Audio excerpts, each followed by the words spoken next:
Hello everybody, here we are at the end of week 7, I think. I won't know until I make this video if this is 7 or 8. Anyway, productive week this week. If you can, you'll notice the body is now at the back of the shop. And I have rolled the frame in and spent this week taking the frame apart, tearing the back of the frame down because there's a ton of rust back there, which I guess is common in these 60 series frames. I bought a Trail Tailor C-channel kit to go back there, but getting that stuff apart back there is a serious pain in the ass.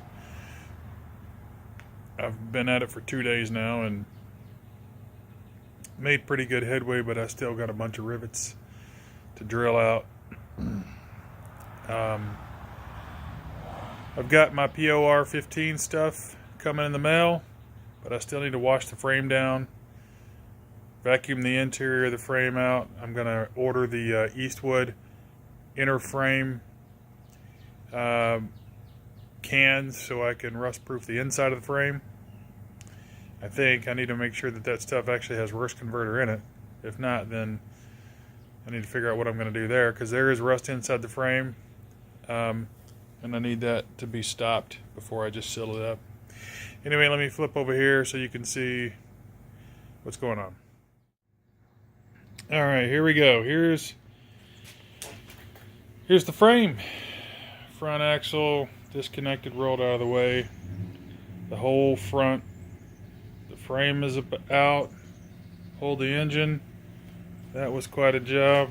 I got my new Harbor Freight folding engine hoist, which is actually a great tool. I think it's a great deal. After the coupon, it was $190. It easily lifted this guy. I think that engine transmission there is, I'm going to say it's 800 or 900 pounds. Picked it up pretty easily. The thing I like about this is that Toyota put lift points on the engine, which makes this job way easier. Down here, and if you're just picking the engine up, there's another lift point for just the engine. Front axle, had to cut the bolts for the bushings. I still got to get the bushings out of the rear. They're super rusted in. I'm not even going to bother with these because I'm just going to cut the U-bolts and just disconnect the front leaf springs and toss those out of the way, because I'm getting an OME kit for this guy. It'll come with new U-bolts and all that stuff. Here's the core support. Got a bit of rust along the bottom, but it still looks pretty solid. The radiator, I decided to go ahead and get another radiator. I'm getting a 3-core aluminum radiator, which I got a pretty good deal. I found a blemish on eBay, so it's $80 shipped to me. That was a pretty good deal. The aluminum radiator doesn't have the integrated transmission cooler, which is fine. On other cars where I've had that, I've disconnected them anyway, and just got a separate small cooler for the radiator, which I put on the front. I'll do the same thing here. The condenser was toast. It's out of the way. So I'll be ordering all new AC parts anyway when I go to put this stuff back in. I'm going to pull off all the CGR stuff. I'll probably make my own blocking plate. Block these off. I know there's a kit online I could buy, but doesn't look too hard. Don't really know what that's for. I need to figure out what that does. But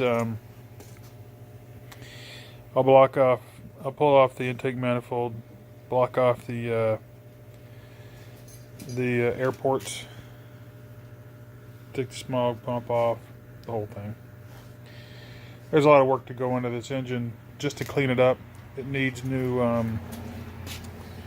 heat shields. These are all rusted out. The exhaust, the rear section of the exhaust looks fairly new. The front section headers is a mess. It looks like somebody bypassed the catalytic converter on one side and did a really shitty welding job. I don't know if that's worth saving, so I'll probably check on another front half of the exhaust system.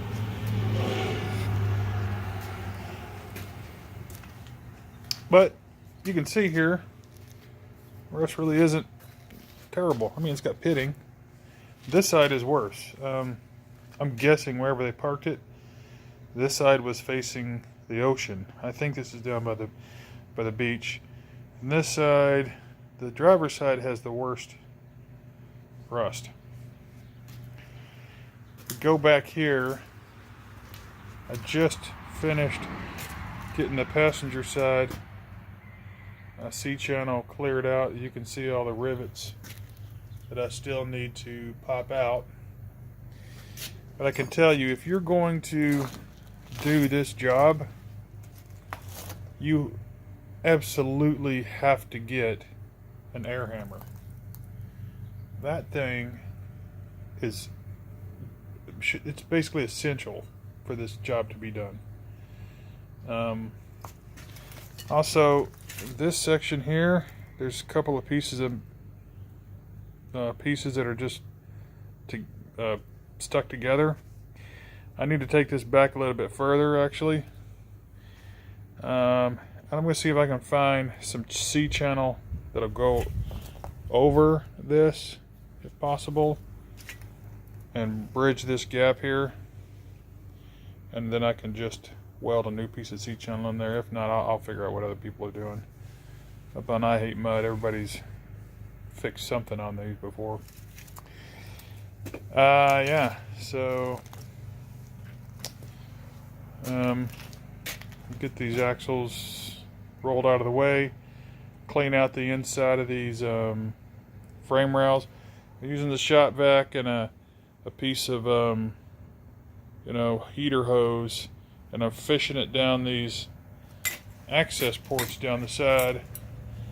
But you can see I've still got tons of rust scale and dirt and grime and shit that I got to get in there and get out.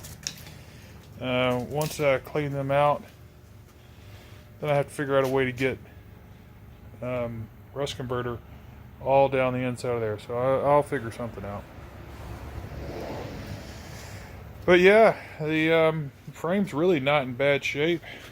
It's still very strong. There's one small spot besides this giant hole. Besides this, there's a small spot right there where you can see it's just perforated through. That was a really heavy rust area. So, I'll come in here and I'll cut this back an inch or two around this, and I'll put a patch out here. Then I'll prep all the metal on the inside, make sure I've got all the rust scale out, prep it all, PR 15 everything, and once that's done, then I can start looking at probably what I'll do next is I'll have my OME kit, OME kit delivered. I took both of the bumpers off. I don't know if you can see them back there. Well, there it is. Front and the rear both have dents in them, so I don't know that it's worth even trying to save those. I'll see what options are for bumpers. I'm not looking. I don't really want to spend, you know, a couple $1,000 for these crazy bull bumpers. I'd rather just go with something simple like was on it, but I don't know how hard those are to come by. Anyway, that's where we're at. Let me go over the body real quick because I don't remember if I had already done this. Rear quarter, rocker panel, all the inside. Yeah, I think I did go over this already. All right. You can see the pinion seal is leaking on the front. So while these are out, it makes sense to, I think, probably makes sense to rebuild them.